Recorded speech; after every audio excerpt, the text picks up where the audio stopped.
Okay, welcome everybody. Thank you so much for being here today. My name is Carly Urbanski, and I am one of the joint heads of the Bristol Aging Better program. And this workshop is part of a series of 50 workshops, all about co-production with Aging Better programs. And today's learning comes from specifically the Aging Better programs in Bristol and Torbay. And the purpose of today's workshop is to share our learning and recommendations about co-production in a research setting based on all of our experiences in Torbay and Bristol. We held a webinar in February, which was really popular, and there were lots of questions from the audience. So we decided to hold this workshop as a follow-up to give more time to dig a little bit deeper into some of the aspects of the co-research. And this webinar specifically focuses on one area of our learning, which was the support needed for the researchers. Some of you will probably have attended that webinar, while others might have just watched the recording online. But don't worry if you haven't seen it, as we'll be covering different content today anyway. And you can always watch the recordings back from the one in February. So as I said, today we will be looking at different content to the webinar we held in February. Today, we will first give you some key thoughts and reflections pulled together by our volunteer researchers.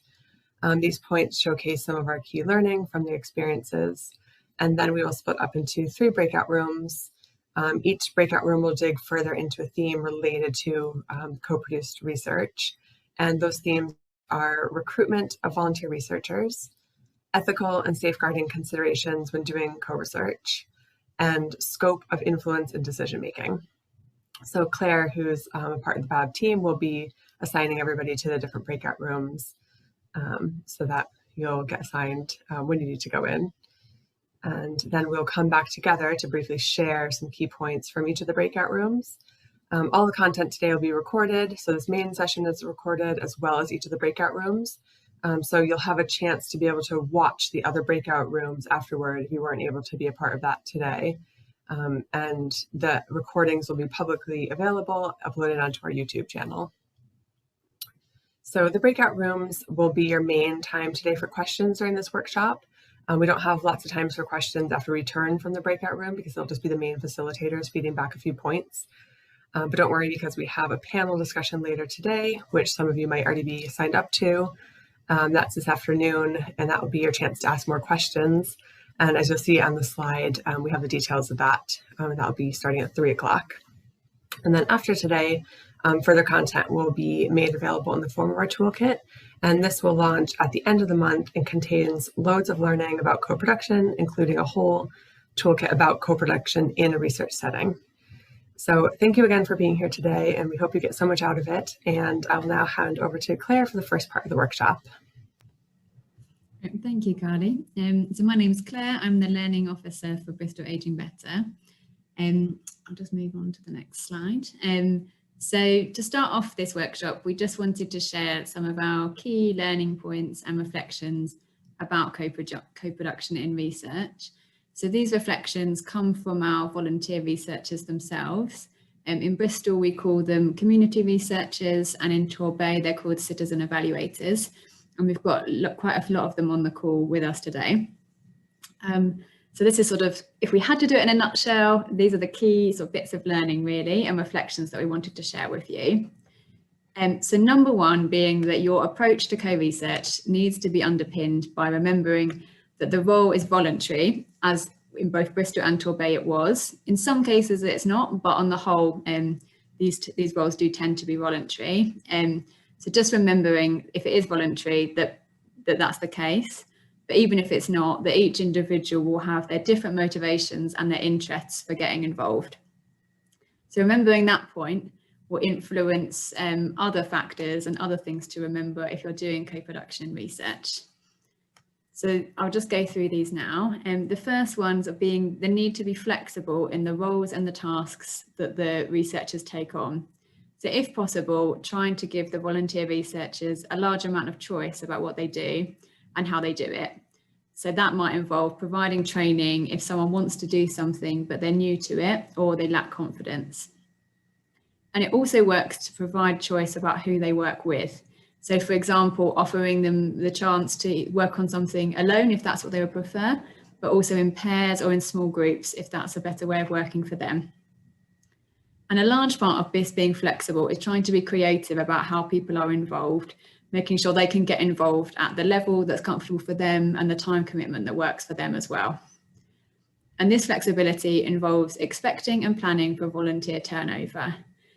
So while you may have your project being a certain length of time, and you may try and encourage the researchers to stay for that full length of time, interest varies over time, circumstances change, and so it's good to be prepared for your team of volunteer researchers to have some turnover and the size to vary over time. And it might be that people want to step away for a bit and then later come back, and that's fine too. So another key reflection is around the training and support that you provide. So we covered this in quite a lot of detail in our February webinar, and that was the main focus of the webinar. So we're not going to touch on this too much today. However, I do want to play just a short audio clip from one of our community researchers, Jenny, which I think just sums it up quite nicely for those who either couldn't attend in February and haven't yet watched the recording. I'll just play that for you now. I was so grateful for the heavy lifting done by office staff at Bristol Aging Better and our academics. From the production of either paper or digital copies of documents on request and booking meeting rooms, to making initial contacts with research participants where appropriate, drafting outlines for reports and presentations where we were invited then to add our own contributions, and providing timely ongoing critiques to fine-tune our research. This support left me free to focus on doing what I signed up for, to make a useful contribution to the research project itself. So as I say, that just sort of briefly sums it up. But the main emphasis in terms of training and support is to make sure you have a budget for it, and that if you want to provide high quality support, then it does take time as well. So have some staff resource and staff time to be able to provide that. Our third key reflection is around the academic or research steer. So the beauty of having sort of flexibility and freedom within the role also needs to be balanced with having enough of a steer, really, in terms of from professional researchers or academics, so that then the volunteer researchers feel supported rather than overburdened. And part of this steer involves being really clear about the purpose of each research task, the kind of key outputs that need to be produced, and the audience that anything you produce will be aimed towards, because that really then helps direct the research. And it also involves supporting volunteer researchers to recognise the difference between fact and opinion, and how each of those can inform the research in different ways. So when you're immersed in the research process, especially if you're new to it and don't have a background in this, which most people don't, then it can sometimes be hard to differentiate between the two, and that can be a really supportive kind of steer that's provided to volunteer researchers. And we also found that providing ongoing feedback is so important, and we sort of refer to these as feedback loops, really. So this one feedback loop is to provide ongoing feedback about the quality and the content of the research. So, for example, helping the volunteer researchers to reflect on how an interview went, what they could maybe do differently next time, and who they're not reaching in the research, just having that kind of sounding board, really, from a research perspective, to constantly give feedback and improve. But also have a feedback loop about keeping volunteer researchers informed about how their work is used. So sort of who it's been shared with, any actions taken as a result, how it's informed any decisions, and the impact of that. And then our last reflection that we wanted to share in this sort of opening section of the workshop is just around having a social element to the role as well. So we found in Bristol and Torbay that strong bonds between the volunteer researchers can really improve the quality and enjoyment of the role. So really important to kind of build those social opportunities in, really, and it's so much harder to do that when we're not face to face, but really try to kind of get those friendships to develop through sort of not just natural opportunities to spend time together, because that can play a part in volunteer researchers, their enjoyment of the role and sort of keeping them involved over time. But it also helps to improve the quality of the research, because they can provide support to each other, and can challenge each other as well, because if they feel comfortable around each other, then they can feel comfortable challenging each other, which helps to improve the research. So that is a sort of whistle-stop tour of the key reflections our volunteer researchers pulled together. All of these in different ways influence the themes that we're going to discuss in the breakout rooms. So I'll hand back to Carly just briefly before we go into the breakout rooms. But yes, I guess with the breakout rooms, I would just like to say I know we've asked you all your preferences, so we're trying our best to kind of accommodate those preferences. But as Carly said, they are all being recorded. So if you're not able to go into your breakout room of your first choice, or actually if you just want to watch the others back because you're keen on all of the topics, then that will be available to you in the recording. So I'll hand back to you, Carly. Thanks, Claire. Yeah, so like Claire mentioned, again, all of the sessions will be recorded. And in each of the breakout rooms, when you get into the room, you'll see a slide that the facilitators will pull up that will have the questions on there to help us kind of lead through the talking points. So you don't have to remember anything right now, because it'll all be there, and there'll be a facilitator who's going to help kind of guide the conversation and take notes as well, so we can be the ones who feed back after all. So, and they are quite small groups, so it's nice because we'll all be able to have a chance to share and ask questions and share any future plans as well. So yeah, Claire, are we ready? Yep, the breakout rooms are ready. So I'll send you off now, and you'll be in breakout rooms for about 30 minutes. And then we'll come back to the main room to share what we discussed and to kind of close the workshop then. Okay. See you all in 30 minutes. So seniors and carers, the caring community will be either caring for an older person or over 60 themselves. But across the whole range of the very diverse communities that are in Southwark. And we're trying to do specific outreach to lesbian, gay communities, Latin American communities, and some of our more communities that maybe don't always get connected to projects.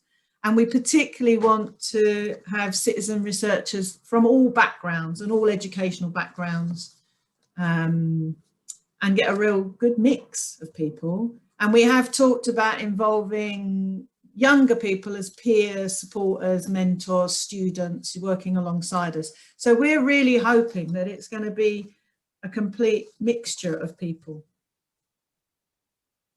And that would be great, like you said, to get the different experiences, opinions, thoughts, and ideas, because then you have as diverse of a project as possible, and all that creativity in there as well. Yeah, definitely. Margaret, did you want to say something? And just to say that we operated completely differently in Torbay. We were working with Plymouth University, who were evaluating all the various different projects that were being funded through the National Lottery. And we almost sort of kept our distance from Aging Well, because we were doing a very separate evaluation. So rather than getting very involved with them, we did interviews of people who were affected or had been funded by various different projects. Some of these were carried on for several years, so we were following people through to see the long-term effects. So it was a very different setup in the Bay. And I think some of what the community researchers have done in Bristol, that work was actually carried on in Torbay by our community builders, who were actually employed as a part of the project.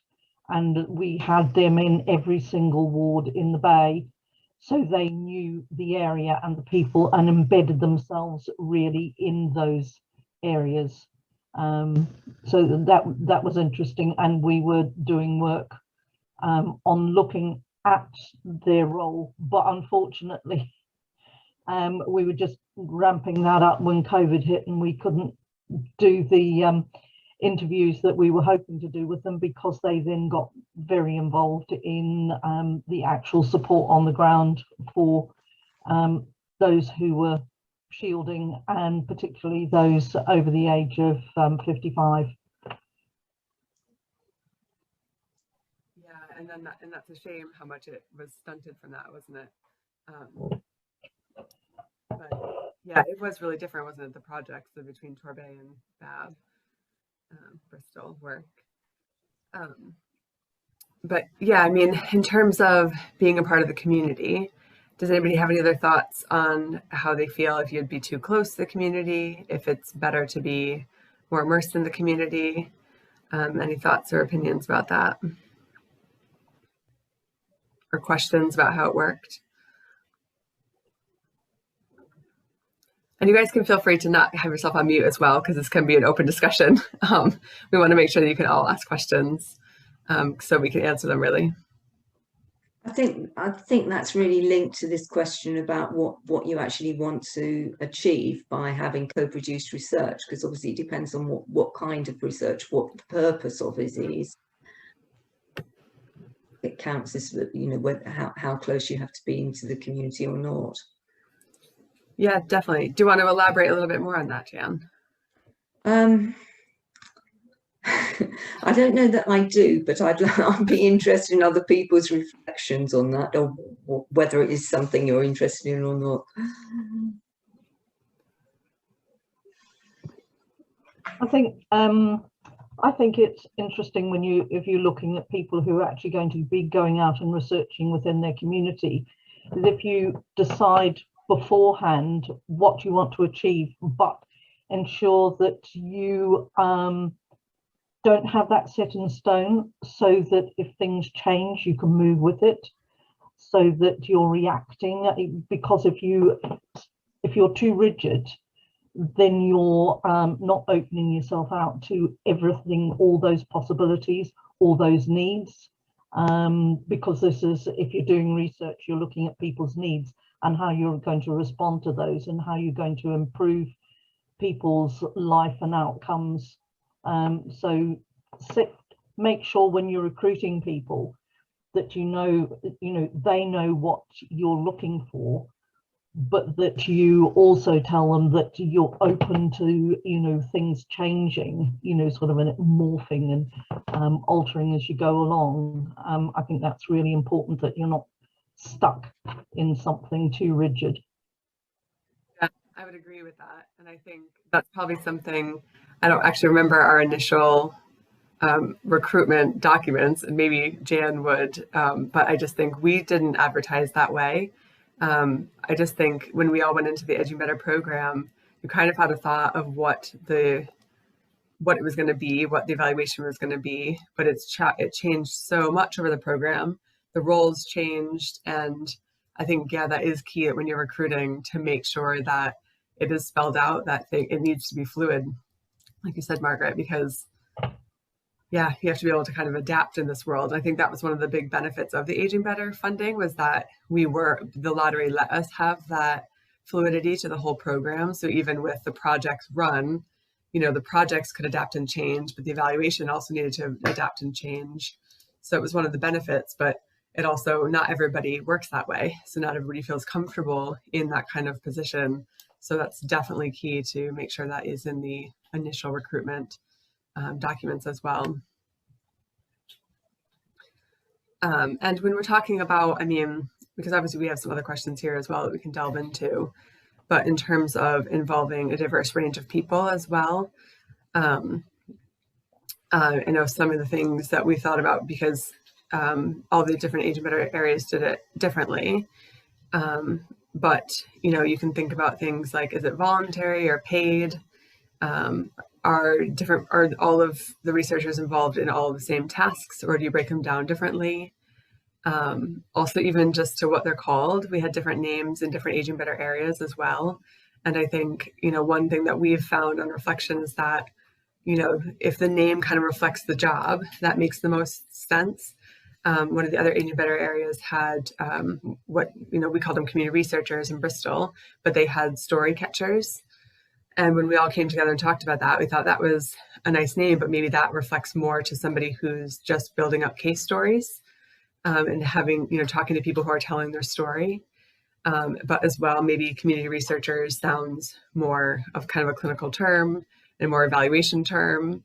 And not everybody would like that as well. So I guess, when we talk about naming the role, that has probably a big part to play in who sees that advertisement and who's interested in that. But it'd be great to get some thoughts on that as well. Maybe, I don't know if Margaret, if you want to give a couple thoughts from Torbay. Yeah, I think that's absolutely true. I think when the ads went out for our one and our initial meeting, because this had never been done before, I don't think it was made quite clear enough precisely what we were going to be doing. And I think we would have had a greater uptake, and we would in future, sort of learning from, the experience.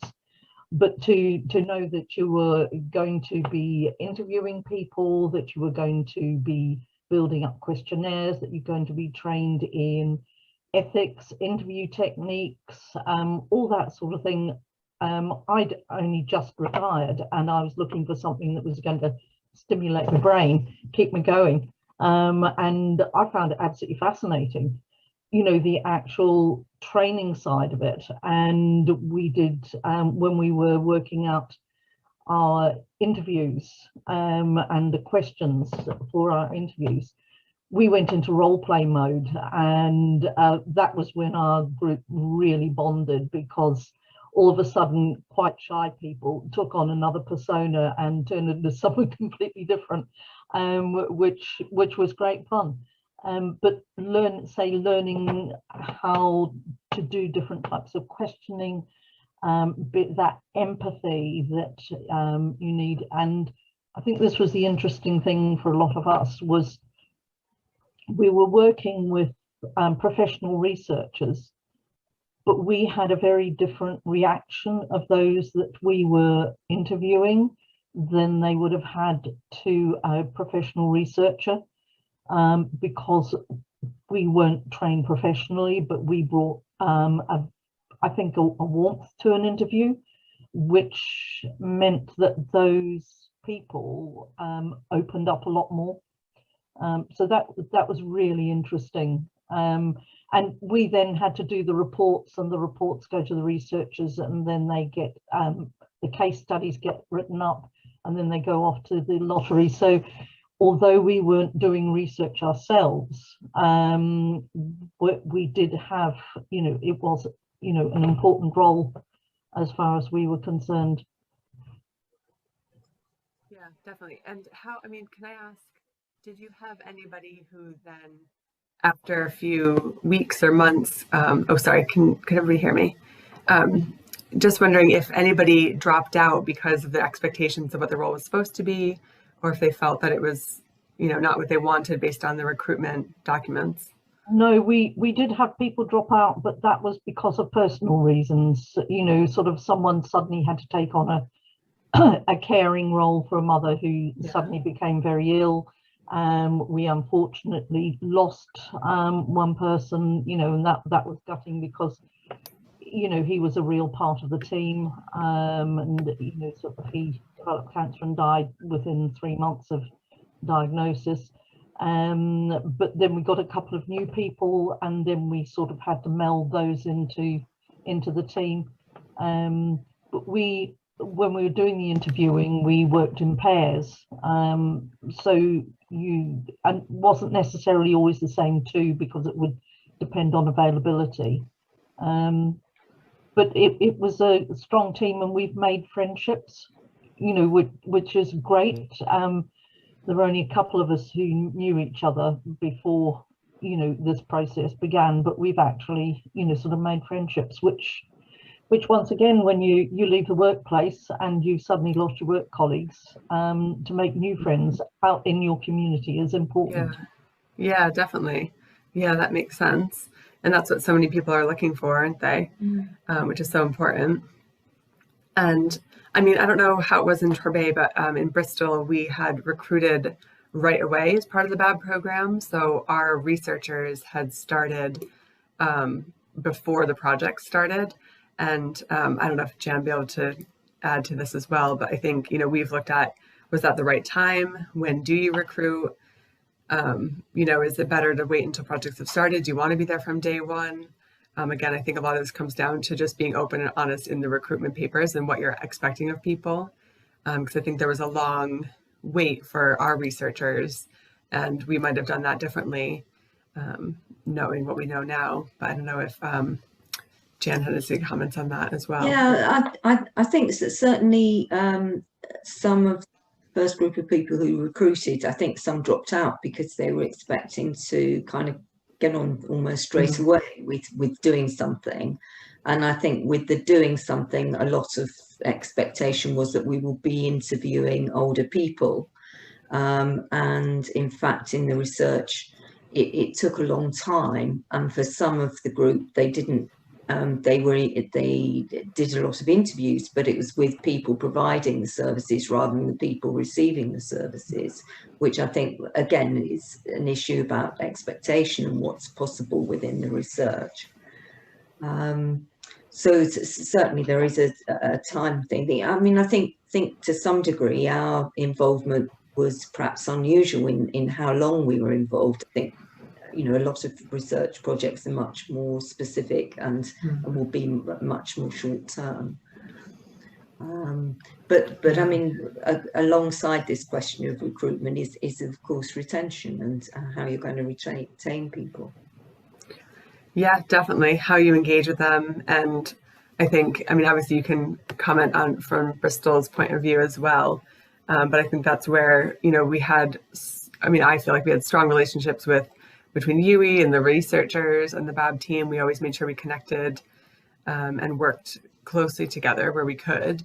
And I think, and maybe there's ways we could have done that differently, but obviously you need that to have that momentum. I think that's one of, you know, the aspects of this that has come up is how do you actually maintain that momentum once you've recruited people, you've gotten them in, they know what the role entails, but why do they want to stay? You know, what's in it? Why, what keeps them interested and happy in this role and learning and growing? And that comes from, again, like we talked about and what Claire mentioned in the wider group, the budget and making sure you have that. And I think a lot of the Aging Better areas seem to do that well. I know Bristol had a decent budget where we could have UE supporting. So we always made sure that there was a staff member who from BAB's side and from UE's side were supporting the researchers, working with everybody, so that it was, you know, as much open communication as possible, really. I'm just wondering whether there's anyone else in the group now who's perhaps come along with any particular questions about recruitment or about volunteer research who might want to ask them before we have to go back into the main session. Yeah, because we only have about 5 minutes left, so this is a chance to ask questions from us. I think I've got a slightly different issue in Southwark in that we got very short-term funding, no research partner working alongside us, impact of last year of COVID. So we've got a short period to try and train, support people, co-produce some projects, get it going, get the field research going, get the reporting done. So it's interesting when you were talking about maintaining momentum, because I know from listening to Jill and reading the stuff around Bristol, you know, these are long, 5-year projects, fantastically resourced, which is great. I suppose for me, it's about how do I keep retention going in the sense that it's short-lived. I mean, already a couple of the carers have said, well, Barb, if it ends in December, what's next? You know, what's going to happen? So I'm trying to already think about bodies, groups that might support a group of seniors and carers that are keen, excited, want to do citizen research and where they'll be hosted or looked after once our little pot of funding ends. So it's an interesting one, isn't it? It's sort of because people get motivated to do things for different reasons at different times, but there's nothing worse than being asked to do something and feel that it doesn't have any meaning or continuation. And I know from listening to Jill after the Bristol experience for her, I know she's gone on to do other things in terms of having a role, which I think was with care and repair, actually. Emma might know that. But yeah, so I don't know what people's thoughts are on, I mean, our brief is going to be very much around being age friendly, what it takes for Southwark to be age friendly. So it's a very broad brush. It's not just health and social care, it's much wider than that. So I think, you know, we could do research on place, regeneration, pollution, traffic, transport, housing, you know, there's a whole raft of things. But yeah, keeping people engaged. I mean, I don't know if there's any thoughts on that. Well, I mean, I suppose one thought is if it's quite broad, the possibilities of this subject is whether there's any particular agendas locally that are important to feed into. Yes. And the other thing is whether there's any particular interest that your volunteers have that they want to take forward. I mean, you know, one of the motivations for me in getting involved in Age UK was because of the subject of loneliness, and I was very interested in loneliness. Yeah, certainly I've done a lot of research about what the current thinking is, where strategies are at. Loneliness has re-emerged as a big issue, obviously what happens post-COVID. So yeah, there's some very good initiatives and strategies around that we can link into. And you're right, I mean, we're only starting the training tomorrow. The initial phase is saying to people, you know, what are you interested in? What's your passion about?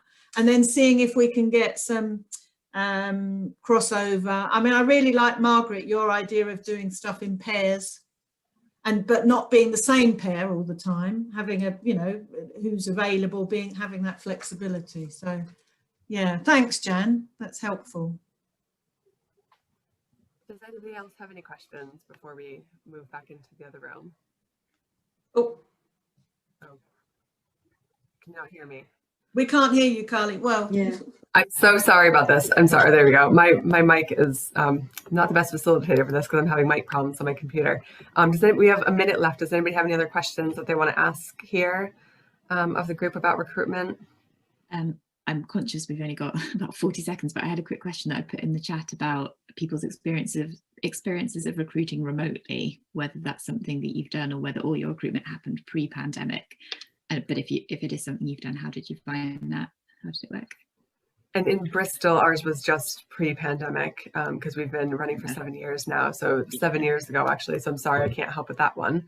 And Torbay, we're coming to the end of it. So next March is the end of 7 years. Okay. Yeah, I've certainly tried to do remotely, Jo, using all of our networks, all of our other groups, trying to, you know, muscle in on Zoom meetings if I can, flyers, phone calls, but it's been very tricky. And the digital inclusion is the biggest challenge. Yeah, that's exactly the same challenge for us as an organisation, that we don't want to just be talking to digitally included people because that's not who is using our services. Yeah. Okay, thank you very much for those answers. Is there any last question that we could answer in 30 seconds? No, well done though. It's fantastic resources that you're sharing. It's good. Yeah, I think the toolkit will be great because obviously so many more questions will be answered. And if you watch the breakout rooms and just get a bit more information, but there is loads of information here. The toolkits are going to be a massive resource, I think, to so many organizations. So that's where you can kind of sit down and look at all this information, really pick it apart for what that means for where you work. And if you're going to be doing something like this in the future. So definitely have a look at that. Well, Torbay. So this breakout room really is all about the kind of possible safeguarding and ethical considerations that you need that we need to really just kind of explore when co-producing research. I was just wondering whether we could quickly run around the room just to introduce ourselves and any projects that you're involved in currently or future projects that you're interested in. So should we start with Hannah? Hiya. So I'm Hannah Guerrero. I'm a Research and Evaluation Manager at Mundo Jumbo, and I'm currently on maternity leave, so I'm not on any projects, which is But generally I do projects with a kind of a qualitative bent. So I've done some co-design, but I'm definitely interested in this session. I don't know whether I actually said that this was the one I wanted to be in, but I was like, please give me this one. Yeah, this is definitely something I'm interested in talking more about and kind of thinking more about the ethical approaches to how you work with different groups. Brilliant. And Liz? Hello, I'm a volunteer with a local citizens advice in Warwickshire. Yeah. I just want to learn more about co-production, so I'm coming in at a very beginner level. Cool. Excellent. Francesca? Oh, hi there. Hello. Good afternoon. I'm in the Bristol area. I'm a public contributor across NIHR and all sorts. I don't know if this project just talks the talk without walking the walk, but I'll determine that after our discussion. I see co-production in research as being similar at the very beginning to PICO methodology. If you want to ensure that the research questions are generated because of the interest of the patient, service user and carers and not of the researchers. So we shall see. Okay. Thank you. Ben? Yeah, hi everyone. I've spent many decades working across the voluntary and community sector. I'm now just about to start a PhD into it's really about sort of local governance, and it's really sort of predicated on a co-design model with communities, in fact in Bristol and Birmingham.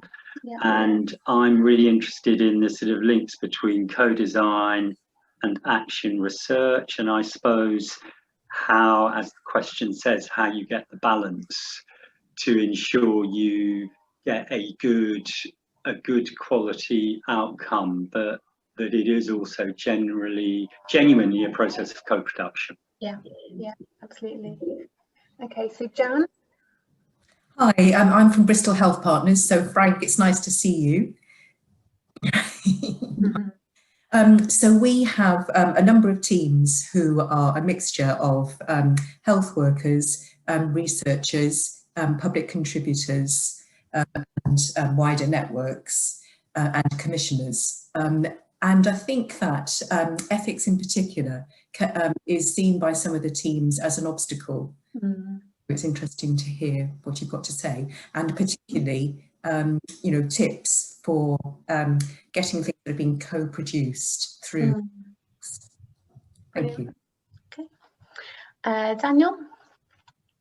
Hi everybody, I'm Daniel. I work for a charity in Great Yarmouth called Dial, and as part of my role I also work with Lloyds Bank Foundation as one of their 6 areas in the UK looking at systems change. Particularly in Great Yarmouth at the moment, I'm playing a facilitative role across the system in trying to bring people together to take a service design approach, working with co-production to kind of re-evaluate and redesign the homelessness system for Great Yarmouth. Okay. And Christine? Oh, hi, I'm Christine. I'm a Bristol Aging Better community researcher, and I've been involved with the programme Bristol Aging Better from the very beginning. Brilliant, excellent, thank you. Alexa? Hi everyone, I'm Alexa. I work at National Citizens Advice Office. I'm a senior user researcher, and more teams are doing co-production, trying it out, and I'm keen to learn more and think about how I might do it in my own research, which is usually focused on our advice content to the website. Yeah, brilliant, excellent. And finally, Penny. Yes, hello. I'm Penny. I'm one of the community researchers in Bristol, along with Christine. And like Christine, I've been there since beginning in 2015. Brilliant. Excellent. Okay, so kind of just to start off with this, this room will run through the questions that Bianca will kind of pop up in a moment, that we've already kind of based this workshop around.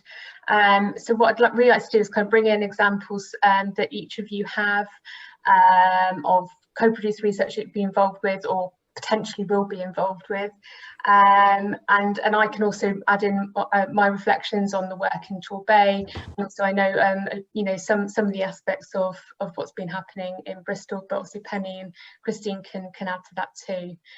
So should we bring up that first slide, Bianca?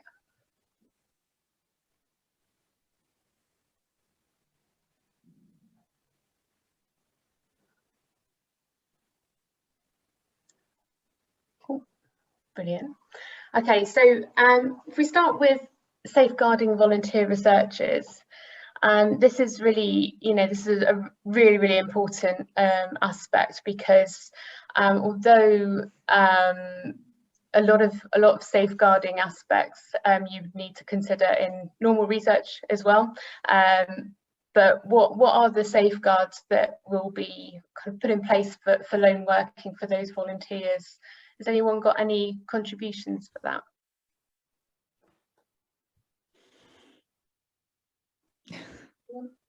No. Okay, so for example, in Torbay, we had a policy of everyone working in pairs, especially if going out to do primary research in groups. We generally never had anyone on their own, and this was mainly due to them working with vulnerable people, but also making sure that everyone was always in a public space, to ensure that to ensure safety as well. I know that in Bristol they had a framework for lone working where they would message someone back in the team. Is that right, Penny? It is right. We did have a framework, but we never sort of took it to its full extent, really. Yeah. So this is why it's one of the things that we felt were important. In theory, it was all there. We would phone somebody if we were alone, but there was never. What didn't happen was the progression from that, which is what happens if nobody phones. If you're expecting that phone call. And there wasn't clear, at least I wasn't clear, I don't know whether Christine will concur with this, but I wasn't clear who we should phone. Right. And so it's all very well having something in practice, which but you do need to, if you're going to have lone working, then that does need to be pushed right through to its full extent. The other thing I would say is that we generally did work in pairs, and there was very little visiting at home. So I think this is probably one of the reasons why we didn't sort of get around to doing the whole thing. You know, we left the important bit, the ending, what happens if things go wrong, you know, what the practical steps you take. We didn't pursue that. No. So yes, it needs to be sorted right at the very beginning, in one way or another. Yeah. Yeah, and I think that's really important. We had, even when our citizen evaluators were working in pairs, we generally always debriefed afterwards, as soon as possible, and that was within kind of 10-15 minutes of the actual research going ahead, and that was often due to, it was to make sure that everything had gone okay and to plan with, because there were a lot of interviews with vulnerable people, to make sure that those vulnerable people were okay. So safeguarding kind of from the safeguarding perspective of the research participants, which we'll go on to later on, but also to make sure that the volunteers were were doing okay as well, because they're quite often really sensitive issues that they were interviewing about and exploring and talking through with people, and to make sure that they felt okay afterwards themselves, and that they didn't, to make sure that they felt that they if they needed additional help or support, or kind of to talk through their feelings and whatnot, that there was someone there to do that. And if we needed to signpost further on, we would do that as well. But generally speaking, we'd always touch base as soon as possible after the kind of research had happened. But I do think that's really important about, you know, having that clear guidance on you know, loan working, who should be called, when should that person be called, and also what to do if on the other end. So if I was the one to be receiving that phone call, you know, what do I do if Penny doesn't call me? What happens then? You know, there needs to be someone else who I can contact to make sure that you're all right as well. And does anyone have anything else they want to add to that at all? I think it's a good thing to actually, as you said, be very clear at the very beginning of the research, so everyone is clear of what they're going to do, and also to encourage people to follow the guidance. Yeah. Sorry, I was away from. I had to go and answer the door quickly. Is there a specific context why volunteers would be on their own that was covered? Sorry, is there particular instances that came up a lot on this project where they had to go out on their own then? Not for Torbay. We had a as part of the University of Plymouth, we have to submit kind of an ethical approval. We have to go through an ethical approval process, okay. And that would ensure that we stated in that approval submission that nobody would be lone working, and that everyone would be in pairs, and that there would be a debrief afterwards. And so that was the process that we adhered to. But Penny was saying that, you know, that there wasn't very many times when there were lone work, especially going into people's homes or anything like that. I'm not sure that anybody went into people's homes. Yeah. The lone working, I think, was more my colleagues, other community researchers, going off and doing their own thing, really, which was good. Yeah. But as I said, we hadn't emphasised we had a written statement about the safeguarding in terms of phoning in and so on, but it wasn't adhered to. Sorry, I don't want to distract us. It's because I went away, but that makes a lot of sense. Sorry, thank you. Yeah. Should we move on to safeguarding information? So, you know, think about what would happen to the information gathered during co-research. Does anyone have any you know, reflections on that for their own projects? Or I can tell you from a Torbay perspective, we ensured that everything was stored on our university system, which is it's password protected. It adheres to all of our university GDPR guidelines and whatnot. But I'm wondering what happened in Bristol as well. Christine, do you want to? I don't think we entirely thought this out thoroughly enough in Bristol. I think we began to get concerned because obviously you might have information on different people's computers. And also if you have papers, etc., can we go into a main office to have them shredded? Or someone that we can hand those documents to that would keep them safely? Yeah, I don't think we actually thought enough of storing the information, shredding the information through thoroughly enough. Yeah. Not at the beginning, and I think this is something that needs to happen at the very beginning of the research, and not be realised that this could become a problem, or there's something that needs to be done a little way through. Yeah, absolutely. I think with Torbay, we met very regularly, and always at the end of our, what I tended to do with our meetings would be that I would share documents, but then bring them all back in, so that they could be shredded at the end of the session, so that nobody kind of went home with personal information or documents that they shouldn't necessarily be sharing if they were to get into the wrong hands or whatnot. So yeah, it was the only way that we could do that with hard copies of things, but in general we had a shared site that was secure, so that everyone can access that. Do they have anything else that they want to?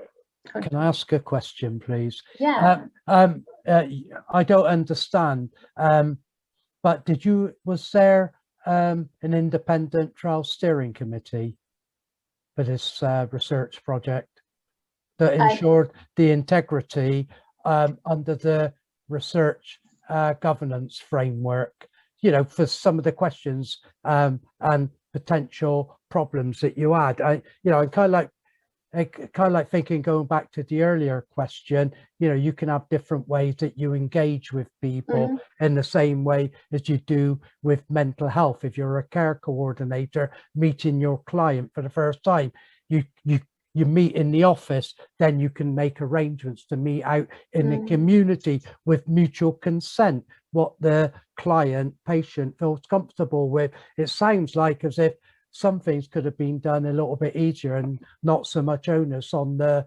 volunteers to have to accept this lone working policy. I'm not saying it was wrong, but I think, hopefully that didn't occur when it was dark and in the winter, and people could have come to a community space where everybody would have felt comfortable. But, these are just quick fire views, and I don't have enough information to be able to really criticize, so I'm not criticizing, they're just observations. Yeah, absolutely. So I know, so as I said, for the citizen evaluators in Torbay, any research that Sario does has to be run through the university's ethical approval process, and they have to. It's a really rigorous application form that we have to complete, similar to what you've mentioned about having a trials.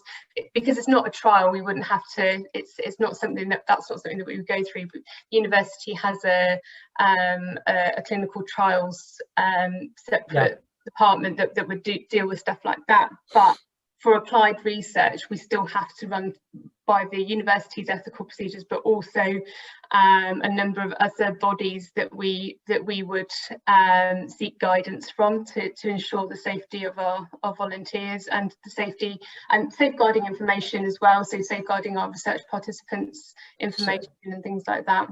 Safeguarding works both ways. So presumably your community researchers, they had DBSs undertaken.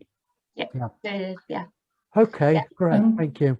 Yeah, I'm not sure that was the case in Bristol though. Was it, Penny, Christine? Did you have DBS checks? I can't remember. I've got DBS for some of the volunteering that I was involved in. I can't remember that. Can I just make the point that the research was approved by the ethics committee at UWE, at the University of the West of England as well.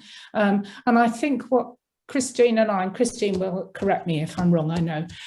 I think what we're saying is that a lot of the things that we're talking about today came about in the course of the project.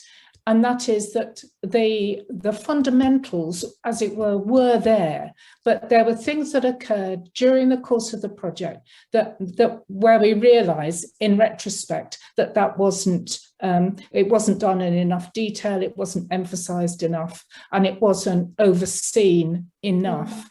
So, for example, we did have to send in reports of research that we'd done to a safe UE site.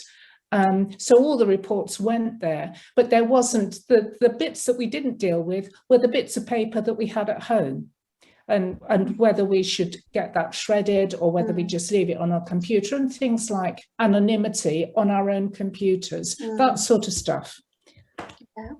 Yeah, we needed a safe place because we were writing up the reports ourselves.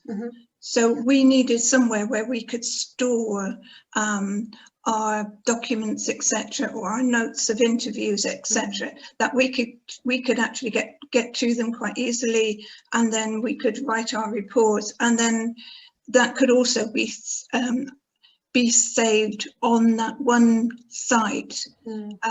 But we did have things like consent forms, etc. We did ask permissions of everyone that we interviewed. But as we said, I don't remember anybody going into anyone's home. We mainly met in, say, offices or community spaces or just open spaces where there were plenty of other people around. Yeah, absolutely. And it was during the day. We didn't, as well as I was aware of, we didn't do anything where it was at night time. No, that was the same in Torbay. I'm just conscious of the time. We've only got 7 minutes left. Frank has asked, did community research engage with best interest decisions from family members and carers? I know that in Torbay, we certainly were involved, got in contact with family members and carers alongside the individuals that we were doing the research with, and to make sure that everyone was happy. There were a number of occasions where we would be interviewing someone and their husband or wife would be in the same room at the same time, so you had to be really careful about how we engage, but that was always down to the decision of the family member or the carer, and it was a joint decision there. Can I ask then, was the community researchers qualified to make the correct interpretation that the best interest decision was in the best interest of the person that you actually wanted to engage with? What made them qualified to know that? Okay. So in what, if you could just provide an example. Okay. Can you remember, let's say with children, when medical decisions have to be made and parents have got parental responsibility, but the High Court make a best interest decision based on the young child, not what the parents want, because they got life-limiting condition. So people with dementia or don't have mental capacity, you could have a carer that doesn't necessarily look for the best interest, but just gets them involved. So what I'm asking is, you, Donna, or your community researcher, did you actually have training in the Mental Capacity Act 2005 as amended by 2009 to best inform how you went about taking best interest decision by family members and carers? So what we did was to coordinate all of our research with those people who were supporting them at the time. So in Aging Well Torbay, we had each participant was identified because of being involved in a support program, and it would be that support program who would then recommend that person to be to get involved with our research. We would then speak to that person themselves. We'd speak to we would I don't recall any situation where we were involving people with dementia or severe mental health issues. I don't think there were never, we weren't kind of, it was more looking at Ageing Well Torbay as a whole rather than looking at those most vulnerable, and we would never kind of get involved to that level if those individuals weren't capable of taking part in research. And that's all. Informed consent was at the top of our list to make sure that any participant in our research knew what they were getting involved with and had the capacity to provide informed consent.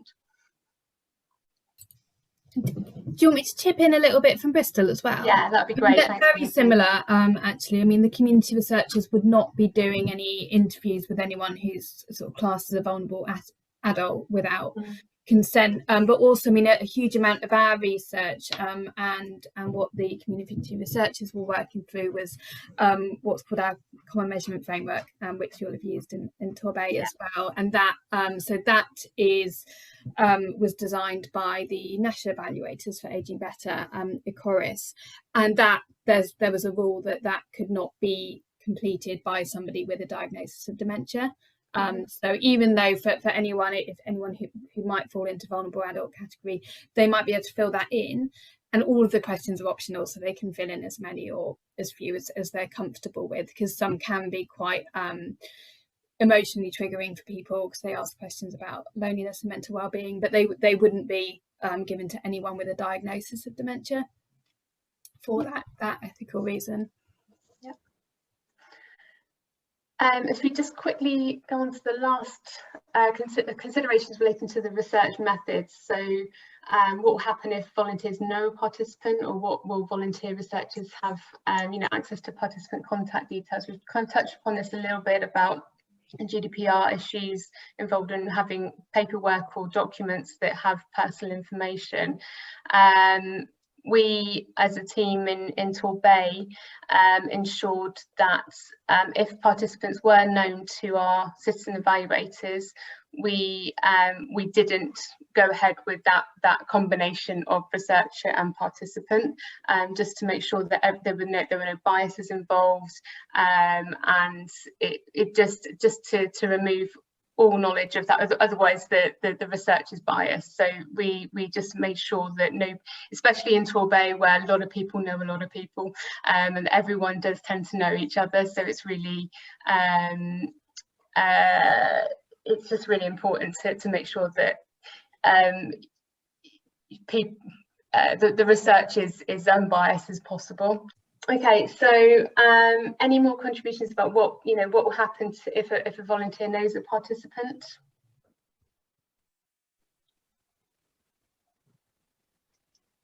No. Penny, Christine? I don't think it ever arose that, as far as I'm aware. I think that it can depend. I think you have to be aware of that.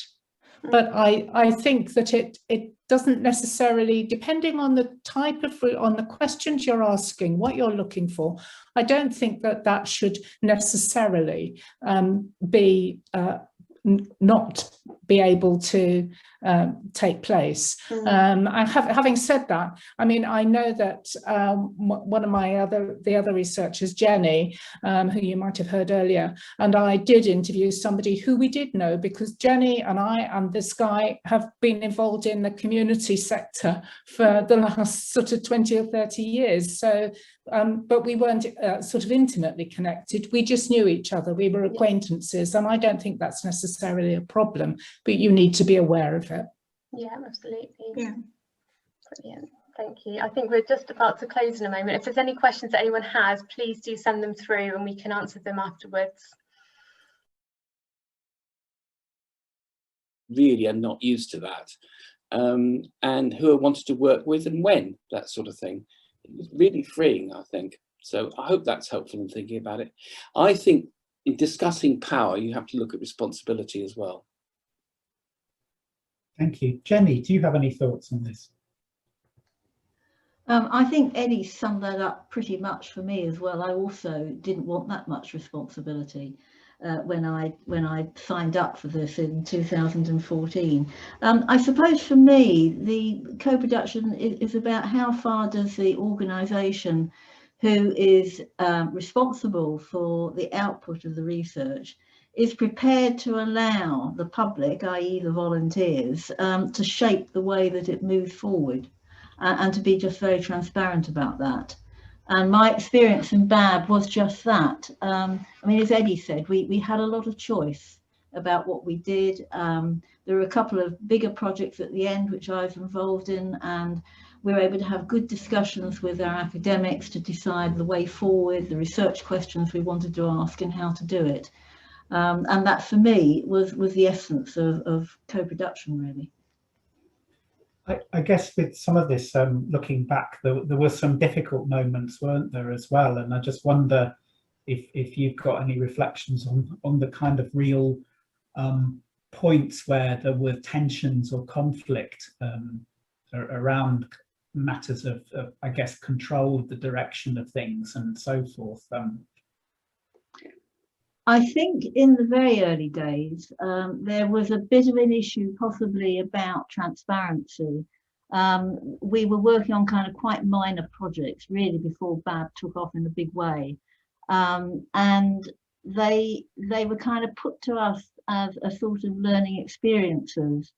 And when we were asking questions about the effectiveness of what we were doing and possibly alternative ways of doing it, that really wasn't taken on board. So that did create a few tensions until we were able to actually openly discuss that. So it comes back to transparency, you know, be very clear with the people that you're working with, what you want them to do and why. Yeah, yeah.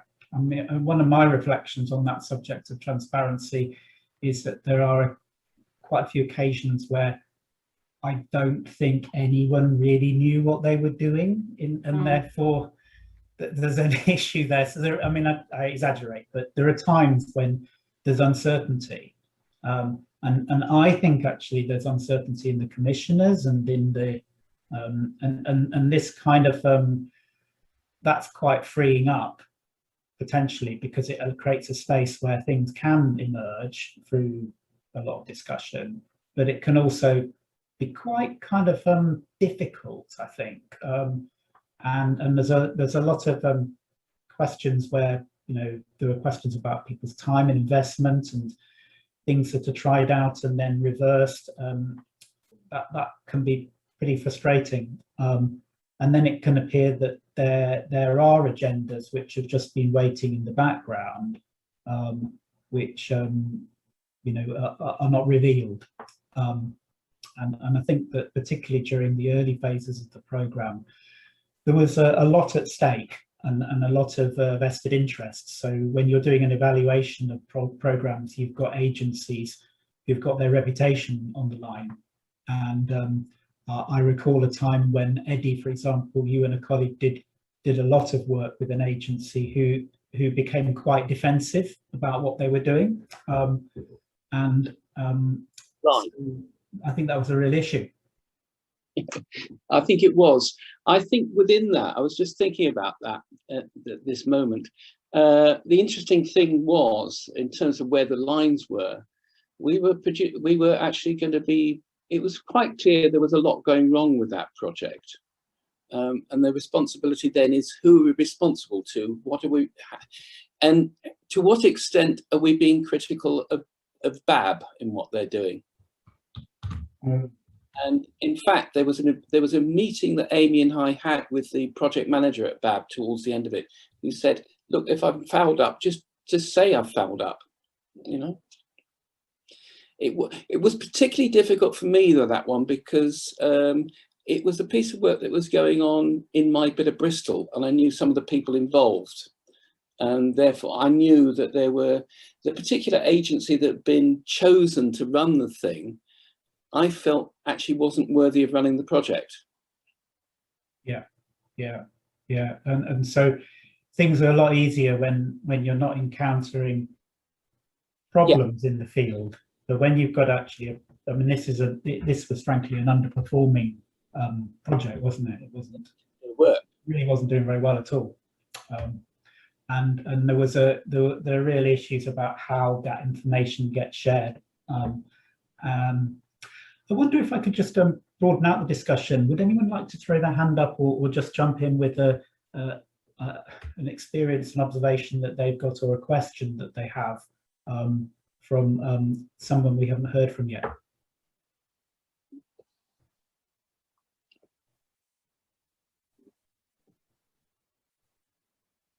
I'll have a go. Thank you, Ian. At the moment, I don't say too much. I think just on the issue about where the research takes you, I think there's an issue with commissioners that when you draw up the research, you're doing that from a position of relative ignorance. That's why you want the research, because you want to answer you want answers to some questions that you don't know about or know enough about. And then, of course, one of the good things about co-production often in research is it leads on to other questions that haven't been asked, and they're often the more interesting ones. But the commissioners didn't know that they were more interesting when they commissioned the research. So there's a tension, in other words, between the flexibility, I think, that can be afforded to you to explore some of the nooks and crannies that might not have been anticipated, and sometimes the commissioners' concern about, you know, sticking to the script. I don't think this is unique to co-produced research. I think this is often the way in any kind of research, but I think it brings it to the head because you do want the people involved in doing the research, the community researchers and the academics, to have a feeling of choice. In fact, Eddie mentioned the word choice. In where you want to go, what you want to do, and what part in the process you want to play. So I think it just helps. I don't think there's an easy answer to it. I just think constant communication about the way in which the path which is set out on might be changing en route is essential if you're going to keep the different parties and especially the commissioners involved. Thank you. Really interesting points. Would anyone else like to come in on this subject?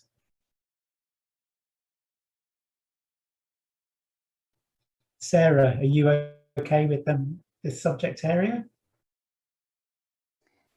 Yeah, I'm just thinking how relevant this is for me actually at the moment. So I work for Citizens Advice, but I work for a local office in South Wales, but we've been working on a project with Citizens Advice nationally, where we've been kind of mentored by user researchers to come up with innovative ways of solving the kind of the access problems that we've had since COVID has hit, where people haven't been able to come to us in the usual ways.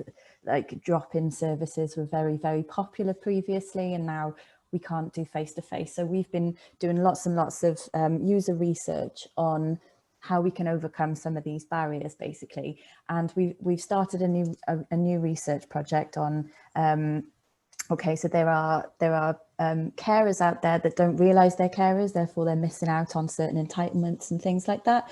So we've started a project on trying to overcome when people come to us, helping them to explore whether or not they are a carer, what their entitlement is. Sorry, I'm going on and on, but I am getting there.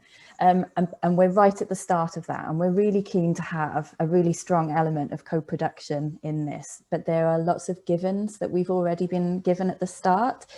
There's already been an idea of how we could possibly overcome this. So my colleague and I, who are planning the research project, are trying to think around at what time we should kind of throw it out to more than just her and I. At what stage of this research does it become co-production? And if it's not co-production from the very start, is it just a tokenistic effort to have involvement rather than co-production?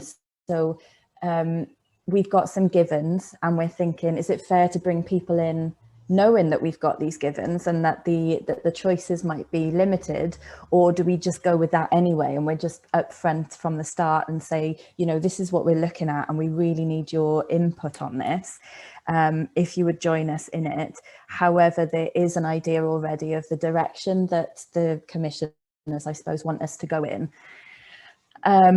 Yeah, so we're deciding all of that at the moment, so it's really interesting to be part of this discussion. So thank you for having me. It's really nice to hear your takes on it, really. Thank you, Gary. It sounds really interesting, the work that you're embarking on. I guess one reflection that might come out of this is around trust and trust building, because often, you know, everyone's making mistakes or, you know, getting things slightly wrong, and without trust, then things can rapidly unravel. Yeah. Emma, you've got your hand up. Hello, yes. I'm Emma. I'm from Edinburgh University, and it's been really interesting. As Sarah says, this has just been great to listen to you discuss this. I'm in the process of setting up a kind of participatory kind of research hub at the university. My background's really in childhood and youth studies. So issues of power in participatory research is something that we talk about quite a lot. And I think kind of, I guess from my research, we often have this kind of debate, exactly as you're saying, Sarah, that, you know, you want it to be as co-produced as possible. And that's almost like you're kind of aiming for a gold standard, that the more co-produced it is, the better it is. And I think from my research, I've come to realize that that's not always the case. And it's interesting to see this question about, you know, actually it's about giving people the choice of how involved or otherwise they might want to be or not want to be. And if people just want to be involved in a bit of it, then that's great. So that's really interesting reflections. And then I guess my other point was around power. And we're really talking about power as if it's, I guess, a bit two-dimensional. Power is owned by the organisations and I guess the commissioners or the academics, and then the community researchers and the participants are powerless, or do you know what I mean? That it's that kind of, and certainly in youth research, that is not the case. Often we are grappling with young people resisting power, reclaiming power, and you know, different power dynamics within and between young people. So I guess I guess my point is just about trying to maybe rethink power as a more complicated and messy thing. And certainly that's my experience with children and young people, and I'm just interested as to whether that's the same in your experiences as well. Yeah, I'll be quiet now. Thank you, Emma. I wonder if there is a link with what you've just been describing and with the other dimension that we've got up on the slide here around respecting and valuing the knowledge of all those working together in research. The idea of the principle of everyone having a sort of equality of importance, and that without that it weakens the process. But with this, with these values being exercised, it becomes a much stronger process. So you can see the questions that we've kind of put out there as a starter to think about. But I wonder if anyone would like to just kick us off with thinking about this matter of respect and valuing the knowledge of all.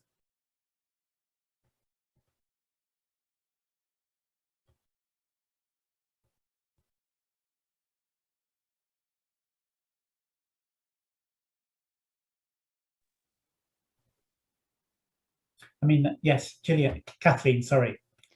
Hello, I'm Kathleen Gillett from Macmillan Cancer Support, and I'm taking part in the workshop as I haven't done a co-produced research project before, but I'm interested in potentially doing it with a small community of women in Bristol. And I've started working with them and building trust and building relationships through a sort of mini listening project, and it's had to go digital.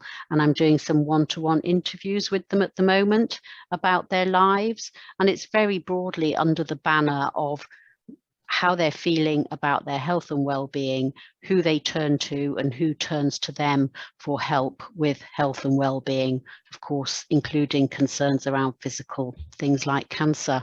So I feel that I could potentially be embarking on some kind of co-production community research in the next months or year, if you like. And I did feel that it was important to build a strong relationship with these people, that I'm not part of their community, I don't live near them, and to try to get to know them and understand what affects their lives, you know. So in conjunction with the group leader, I designed quite a detailed questionnaire that's very wide-ranging about their lives, and we're in the process of recording that and then going to theme it and then ask them how they feel about what came out. So I'm hoping, I'm encouraged that I'm on the right lines of starting to get to know them and what they've been through in their lives and what's important to them in their lives before we begin to discuss if they would like to take part in community research and be researchers. That's a really interesting stage, isn't it? Then, it sounds like the trust and relationship building perspective is a fantastic platform from which to start. I wonder if anyone else would like to come in there with some further reflections on this question about respect and valuing knowledge.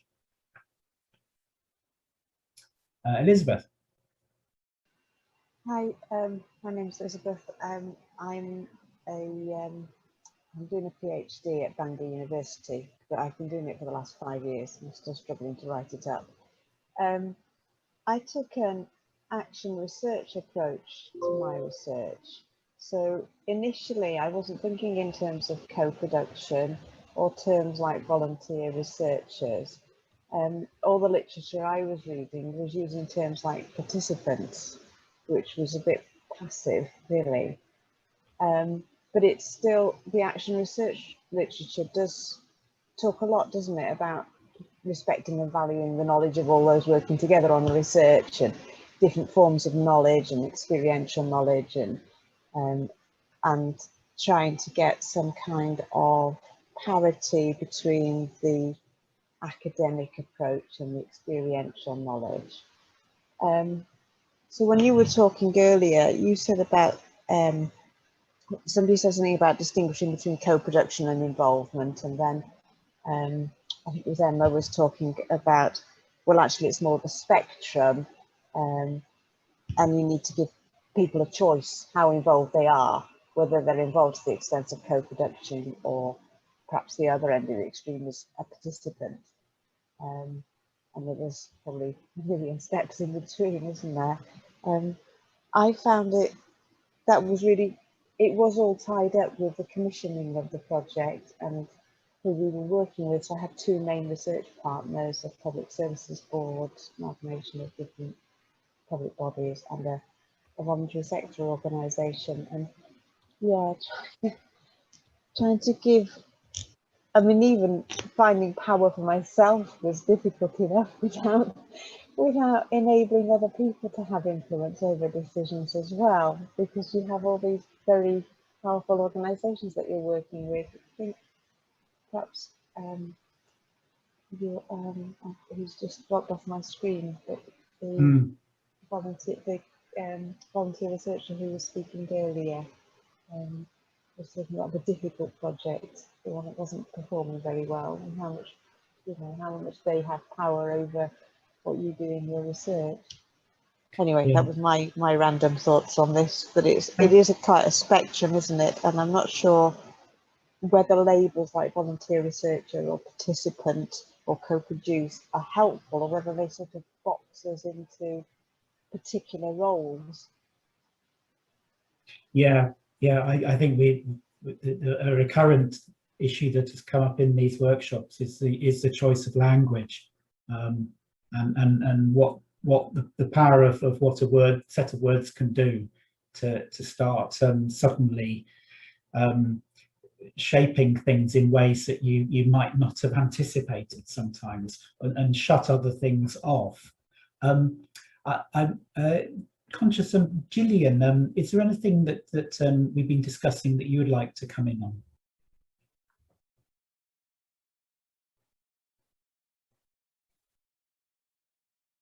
I'm not currently involved in any co-production research. I've joined this workshop more kind of out of a general interest. I am involved in some co-production work as a member of an advisory forum, and I suppose I'm just kind of interested in what people are saying about that distinction between what's co-production and what's involvement. I've been involved in a meeting earlier this morning where I suppose essentially we're kind of grappling a little bit with those issues about, you can have a sort of aspiration of co-production, but sometimes what people actually interpret co-production to mean is really quite variable.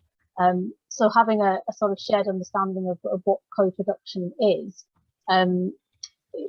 also part of something that sort of underpins all this work in whether it's research or other forms of co-production, just actually kind of getting that general understanding so that people are sort of singing from the same hymn sheet really is quite important. And I think that when, I think it was Sarah was talking about sort of at what stage does something become co-production, and how much of an idea do you present without feeling that you've already kind of solve the issue or set the parameters around something is actually quite a tricky balance to achieve. So I suppose I'm just kind of interested in what people are saying about that, because I think they're the kind of fundamentals that you have to grapple with when you're doing any kind of co-production work. Thank you, Gillian. Ian, did you want to say something? You look like you're on the tip of the tongue. Just a couple of quick observations, really. I mean, in terms of Emma's point on power, an old professor of mine used to come up with a kind of truism: power's like mercury, it's not like cheese. It sort of slithers around, you can't chunk it up and play so much here. And I think what Emma was saying about the fact that participants, community researchers, or however they're termed, and academics, it's a very fluid process. And of course, the power of resistance or non-response, as it might be, from participants is a very significant one, because if you get it from a lot of participants, you've got no research. So it's just worth reflecting on. And my other observation was really about, for Elizabeth, I think there's a really whole issue, we're not going to have time to explore that, about the rigors of doing a PhD in terms of the conventions about what is your own knowledge, what is your contribution to knowledge, how can you identify what you have done as opposed to other people who've come before, all the participants or co-researchers. And I'm not quite sure the co-production has been inserted into that discussion as much as it should be for someone like yourself doing an individual PhD, which will be subject to a particular mode of evaluation at the end of the day. So that probably doesn't help you, but I think it is an important question more widely. It was helpful, actually, thanks, Ian, because it made me remember that there were times when I wanted the Board of Trustees to take an active role in the research, but they treated me like a consultant. You come in and tell us what the answers are. And then, I think that was quite a significant thing to find out, that they were expecting me to know what to do. I don't. They're the ones with the knowledge and the expertise. That's really interesting. Yeah. So then we are rejoining the rest of the group. Has anyone got a final point that they would like to put in?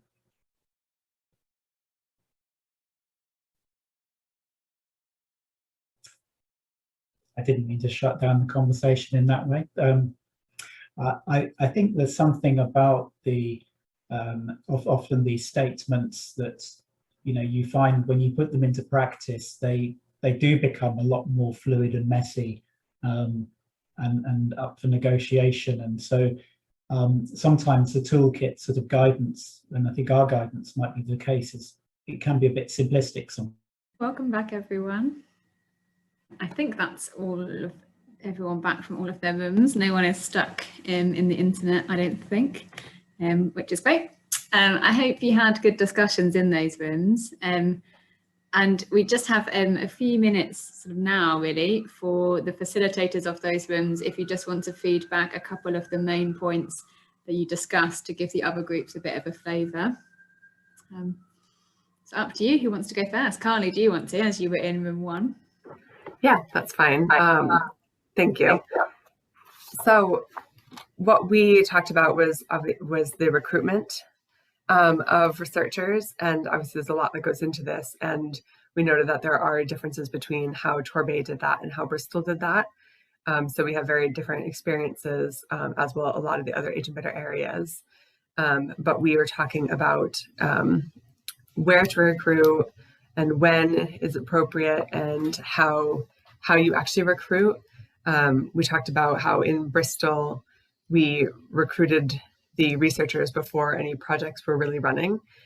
So some people, there was a bit of a dropout because, you know, people came in expecting to start doing the interviews, start doing the work, getting right down to it. But then there was a bit of a lag time because we didn't have the projects running yet. That was obviously a big learning for us. And, you know, I know it was different in the other Asian better areas, and there might, you know, not be a perfect example of how to do it or when, but we know that we would have probably done it a bit differently in Bristol. And one key thing we talked about is also making sure that the recruitment information, the flyer, any wording around what the researchers are going to be doing, that's really key to make sure that it talks about the fluidity of the role as well. We talked about things like, you know, being able to do questionnaires and interviews and kind of taking on a lot of different aspects of a research role. And that wasn't always conveyed in the first initial recruitment documents because it might not have always been known that that's what the role was going to become. And we thought one of the, you know, great parts of the Aging Better program was that there is that flexibility with funding, and we had that for projects, and we also had that for the research and evaluation, but that sometimes that means that things weren't conveyed appropriately and we didn't have it right from the beginning, if you want to say. So we weren't able to kind of explain exactly what the research role was going to entail really. But there's obviously a lot from the interviews and the questionnaires and writing as well. And we also talked about importance of really representing the community that you're working with, and making sure that you have that kind of creative space to have enough different opinions and attitudes and people kind of representing different aspects of that community as well, to make sure that you kind of get a full evaluation. And also noting about the motivation for why people want to be a researcher. You know, I think that's key for also retaining and that momentum and keeping that going and keeping people in the program for as long as they did really and as long as they would in the future. So making sure that you really understand people's motivation, their interests, their passions, why they were there, what they're interested in. And even if that does mean kind of breaking down the roles into different smaller sub roles, just to make sure that everybody stays interested and happy and keen to keep doing that work for you. So yeah, those are some of our top conversation tips. Amazing, thank you. And how about you, Donna? You were in room 2. Yep, so this is all about ethical and safeguarding considerations. So firstly, we kind of run through safeguarding volunteer researchers and you know what happens if researchers are lone working. In Bristol, there was a policy around kind of messaging someone after the lone working, but that wasn't often followed through. And in Torbay we had everyone working in pairs, so that wasn't quite as necessary, but we did also have a policy of checking in with Serio at the university to ensure that everything had gone all right and that they were okay and that the participants were okay as well. So just making sure that there is a clear framework really for what happens after the piece of research has been done, to make sure that you know everyone is okay, but make something that Penny and Christine really honed in on is having that policy right from the very beginning, being really clear on who they should phone and what happens if that person doesn't phone the university or whoever is leading the research, what happens then? Who do they contact, and so on and so forth. So having it really, really clearly laid out. We talked about safeguarding information, so having this, you know, really clear process about, you know, what happens to any information that's gathered during the co-production of research. You know, thinking about GDPR, what happens, you know, do we shred any bits of paper that researchers have? How does that happen? Who does that? Whose responsibility is that? So just really, really thinking about that. We talked about being DBS checked. So in Torbay, our researchers were DBS checked. I'm not sure that happened in Bristol, but then I think that there were the kind of different levels of work of who the researchers were working with, and so just having that kind of further checks to make sure that everyone is safe. Then we kind of ran through ethical issues relating to research participants, and really this focused on the importance of informed consent, and making sure that those participants really know what they are signing up for, and if everything and that everything is being done in the best interest of those participants. So we talked about individuals who may not have the mental or mental capacity to provide informed consent, and what do we do in those instances. I don't believe that there were any instances with Torbay and Bristol, but you know, what should happen as a result of that? What, you know, if that is going to be the case, who do you go to? How do you get that informed consent? And then finally, just considerations to the research methods in terms of volunteers knowing participants. In Torbay, we had instances where participants were known to our researchers. Torbay is a really small, like relatively small area where lots of people know lots of people, so we made sure that nobody knew anyone, because just to make sure that the research was unbiased. And if, you know, if we have contact details to make sure that those are shredded, and that nobody holds any personal data that they shouldn't be holding. Amazing, thank you. I find that issue really interesting around whether or not, you know, the person that you're interviewing. But just keeping an eye on time. Matt, do you probably have like 1 minute or so if you can summarise probably what was a very complicated topic in your breakout room. Oh, you're on mute. So we had we had influence and decision making, and we had a good mix of CRs, NGOs, academics, new and experienced, and I think we got pretty quickly to the theme of power as fluid, complex and messy. Power is like mercury, not like cheese, and that as a consequence, quite a few of the sorts of guidance that is often put in place is a simplification of something that is a lot more rolling and complicated. Nevertheless, the principles around building trust and building relationships seem to be really important. The idea that more co-production in everything isn't automatically better, and sometimes people's abilities to not take on responsibilities and not have certain kind of things that they have to do is quite freeing up for some people and gives a bit of flexibility in the areas they wish. We talked about how that there may be, everyone may be starting from a point of relative ignorance sometimes, and so it's not always too clear about being able to be transparent. And sometimes we're not always aware that we are or are not being transparent. So it goes back to issues of trust and relationship as being absolutely pivotal in this area. And we also talked quite a lot about, there's lots of learning from fields of action research, youth and children-based research that can be transferred into the realm of thinking about working particularly with older people and community researchers. So lots of transferable knowledge that we can bring in from elsewhere. Brilliant. I look forward to listening to your conversations back afterwards. And just handing over back to Carly now for a close. Great, thank you, Claire. And thank you so much for everybody who attended today. Obviously, there was a lot of going on in the breakout rooms, so it's amazing that we had that space to have the conversations. But we know this was really short and brief, and some of these conversations you could talk about for so much longer and really want to delve into more depth, really.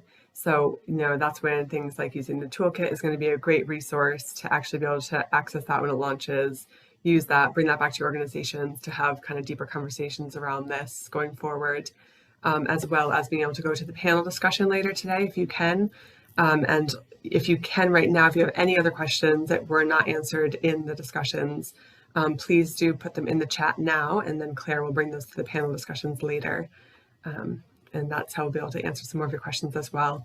Or also feel free to get in touch with us at BAB or Torbay just to see if you have other questions for us specifically. And then thank you so much for coming.